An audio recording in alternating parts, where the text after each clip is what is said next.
Hey there, and welcome to His Time 365. I'm so glad you're here for day 98 of our 365-day journey through the Bible. Today, we'll look at 2 Kings 4 through 6, and I'll walk you through what happens, what it means, and why it matters. I'll share a summary and some insights to help you see the big picture and connect with the heart of the scripture. During your quiet time, I encourage you to read today's lesson in a Bible translation that speaks to you best. Now, grab a quiet moment, take a deep breath, and let's spend a few minutes giving God His time. The Miraculous Life of Elisha. Lessons from 2 Kings 4 through 6. Imagine living in a time where miracles were a part of everyday life, where the ordinary met the extraordinary. Today, we're diving into the stories of Elisha, a prophet whose life was filled with God's amazing works. In 2 Kings chapters 4 to 6, we witness God's providence and power in various situations, reminding us that faith can lead to miraculous outcomes in our daily lives. In the first chapter, we encounter a widow who is in desperate need. Her husband, a faithful servant of God, has lost his life, leaving her with debts that threaten to enslave her children. She cries out to Elisha for help. In her moment of despair, he asks her what she has in her house. She replies she has only a small jar of oil, 2 Kings 4:2. Elisha instructs her to gather as many empty vessels as she can from her neighbors and pour her oil into them.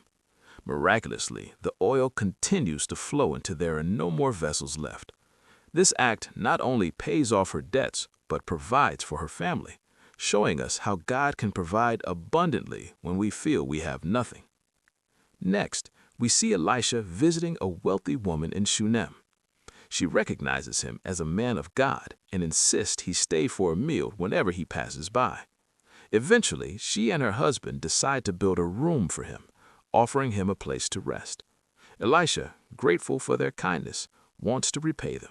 He asks what they desire, and the woman, having given up on the hope of having a child, expresses her wish for nothing.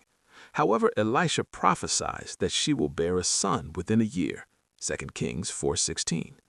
This promise comes to pass, and joy fills their home, though later tragedy strikes when the boy falls ill and loses his life.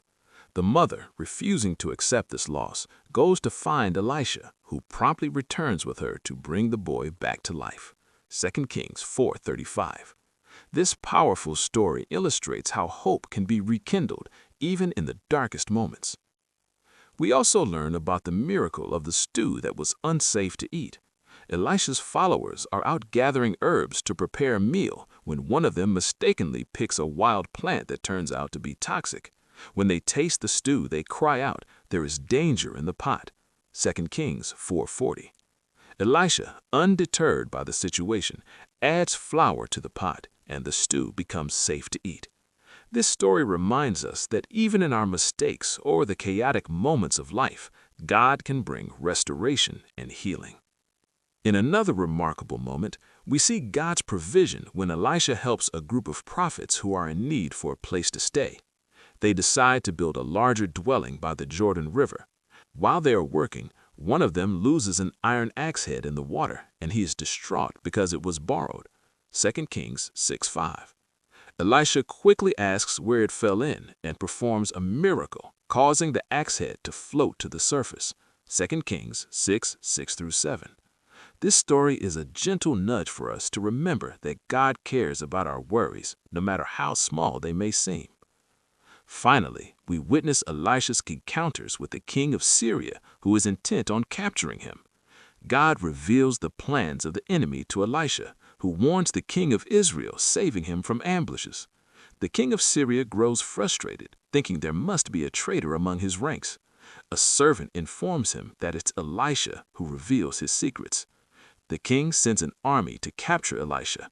When they surround the city, Elisha's servant panics at the sight of the vast army. However, Elisha reassures him, saying, "They that be with us are more than they that be with them." 2 Kings 6:16. Elisha prays for his servant's eyes to be opened, and he sees the mountains filled with horses and chariots of fire, God's heavenly army ready to protect them. This scene serves as a powerful reminder that we may often feel overwhelmed, but God's presence is always with us, working behind the scenes. In our modern lives, we can draw parallels from these stories. For example, when we face financial struggles, much like the widow, we might feel hopeless, yet God can provide solutions that we can't even foresee. When we deal with family issues or health crises, we can remember the Shunammite woman's unwavering faith in how she sought help in her darkest hour. Even in our work life, when mistakes happen, like the stew that was unsafe to eat, we can trust that God can turn our errors into something good. In a world where technology often creates distance, we can learn from the community aspects of these stories. The acts of gathering empty vessels or building a room for Elisha reflect the importance of reaching out and supporting one another, reminding us to foster relationships in our digital age. As we reflect on these powerful tales, let's remember, God is in the business of miracles, even in our daily lives. How can we better recognize God's provision in our daily struggles? In what ways can we support our community like the Shunammite woman did for Elisha? What is a recent situation where you felt God's presence in a challenging moment? Thanks so much for joining me today for HisTime365.